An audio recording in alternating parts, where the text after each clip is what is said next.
Partie 3, l'expérience pour l'expérience de mort imminente. La partie 3. Voilà, donc je suis donc à l'hôpital. Et il y a donc ce moment où arrivent toutes les ambulances. Donc je suis dehors, je suis en train de pleurer, je suis au bout de ma vie, je suis pas bien, j'ai mal, tout. Et à un moment donné arrive une ambulance. Dans cette ambulance, il y a une dame en fait qui est en train de mourir. Et la sort de l'ambulance dans son brancard, je la vois, elle est toute blanche. Et la famille arrive et tout le monde crie en catalan, parce que c'est en catalan. Oui, notre mère ne respire plus, elle est en train de mourir, faites quelque chose, sauvez-la.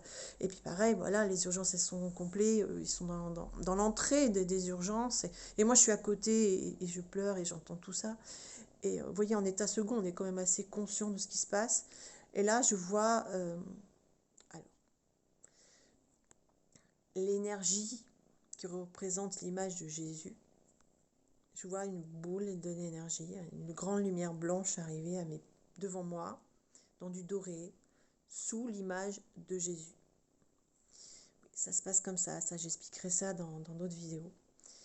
Et cette image, en fait, cette énergie va me parler et me dire mets la main. Et je sais de quoi il parle. Je dis mais non, je vais pas mettre la main, je suis en train de pleurer, je suis pas bien, je suis tombée dans la piscine et tout. L'énergie ainsi, c'est dit mets la main. Je dis non, mets la main. Non, j'ai pas envie, c'est non. Voilà, en fait, c'est une communication télépathique, mais en même temps, je parle à voix haute. Donc je pense qu'il y a des gens qui m'ont entendu nous dire ça, elle est folle. Et j'ai dit non, non, je ne mettrai pas la main, il est hors de question, je suis pas bien. Mets la main, troisième fois. Je dis non. L'énergie se résorbe en une boule dorée, elle est en face de moi, et elle me rentre dans le cœur. Et tout en étant consciente, inconsciente, dans un état second, ça s'appelle un état modifié de conscience, je vais mettre la main sur le cœur de la dame. C'est-à-dire concrètement, je suis dans l'entrée des urgences, il y a plein de monde, il y a cette dame qui est en train de mourir, et il y a la famille autour, et moi j'arrive et je mets la main sur la dame. Ma main, la main gauche, paf, je la mets sur son cœur. Je sais que j'entends, mais qu'est-ce que vous faites? Qu'est-ce que vous faites? Qui êtes-vous? Que vous faites? Qu'est-ce que vous faites? Qu'est-ce que vous faites? Il parle en catalan. Moi, normalement, je ne comprends pas le catalan. Je dis rien et je laisse sa main. Je sens la boule dorée passer dans ma main et aller dans le cœur de la dame. Et je sais que je vois la dame ouvrir les yeux. Elle devient rose et elle me dit merci pour la lumière. Et j'enlève ma main et je retourne dehors pleurer. Les gens autour de moi, je sais que j'entends ah, vous avez ramené notre mère, vous l'avez sauvée, merci, merci, mais qui êtes-vous et tout, et tout. Et moi, je réponds pas, je repars dans ma bulle, hein, pleurer tout ce que je sais, toutes les larmes de mon corps. Voilà. Après, bon, quelques heures après, je suis passée enfin en observation. Et bon, ben, bien sûr, le coup du lapin m'énerve, pas de trauma crânien et tout. Et je suis restée avec ça, avec cette image du tube de lumière constamment, constamment, constamment. J'ai récupéré ma fille après. Bah, le lendemain, parce que voilà, c'était tard, donc le lendemain, j'ai récupéré ma fille chez son père. Et donc là, j'ai commencé à avoir des absences. C'est-à-dire que pour manger, je ne savais plus comment on faisait pour manger. Je voyais une cuillère, je savais que j'avais une bouche, j'avais que j'avais une main, mais je ne savais plus faire la relation. Donc je commençais à avoir des effets secondaires de ce choc à la tête, hein, au niveau du cerveau. Il est arrivé un moment donné, en fait, où je me suis retrouvée dans la rue de la maison où je vivais, à Minorque. Donc il est 14h, à 14h à Minorque, c'est la sieste, il n'y a personne dans les rues, il faisait 40 degrés, il faisait hyper chaud, il n'y avait personne. Je suis en face de la grande porte en bois de la maison dans laquelle je vis, j'ai une énorme clé en ferraille, c'est très symbolique. Et là je pleure parce que je ne sais pas comment mettre, je sais que j'ai quelque chose dans ma main, je sais que j'ai quelque chose en face, et je sais que la chose que j'ai dans la main, je dois la mettre dans la chose en face pour rentrer chez moi. Mais je ne sais plus du tout comment ça s'appelle, quoi faire et tout. Et là, d'un seul coup, dans cette rue déserte, sous le soleil où il fait hyper chaud, je regarde sur ma droite et je vois arriver un petit papy habillé tout en noir avec un béret, une canne, et qui marche au penché avec sa canne.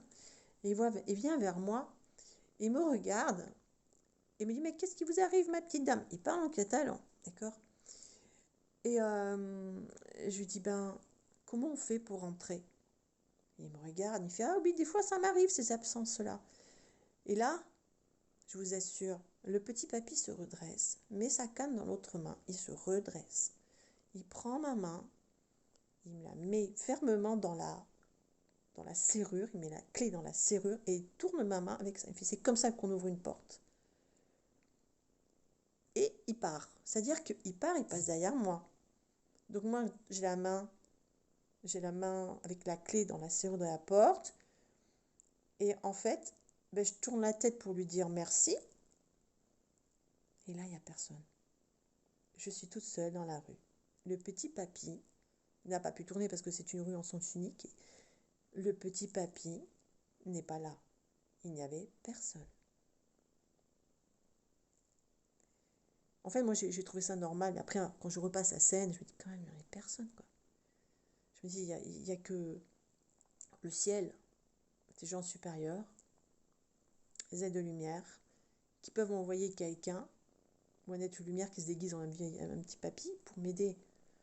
Et là, donc là, je suis rentrée dans la maison et quelques jours plus tard, donc je vais me faire ausculter par un chiropracteur qui va me remettre en fait mon corps en place, tout le squelette. On va parler de la structure en place et j'ai retrouvé après mes facultés de mon cerveau et tout ça. Cependant, en fait, ces 2 jours, en fait, cette expérience de mort imminente a été une initiation, a été un cap très important de ma vie. Et en fait, je ne l'ai pas compris tout de suite. Parce que quand on vit une expérience de mort imminente, en fait, il y a des messages qui vont être dévoilés au fur et à mesure de notre vie. Et ça m'a beaucoup marqué, j'ai essayé d'en parler, mais ce qui m'a beaucoup marqué, c'était le choix. Ça a été d'être toute seule au bout de ce tunnel, à choisir, je vais dans l'ombre ou je vais dans la lumière. Ça a été que la lumière ne vient pas spécialement me chercher, que j'avais un choix à faire. Ça a été de faire le choix après, en venant dans mon corps physique, qu'est-ce que je fais de ma vie. Après cette initiation aux urgences, attendre 5 heures,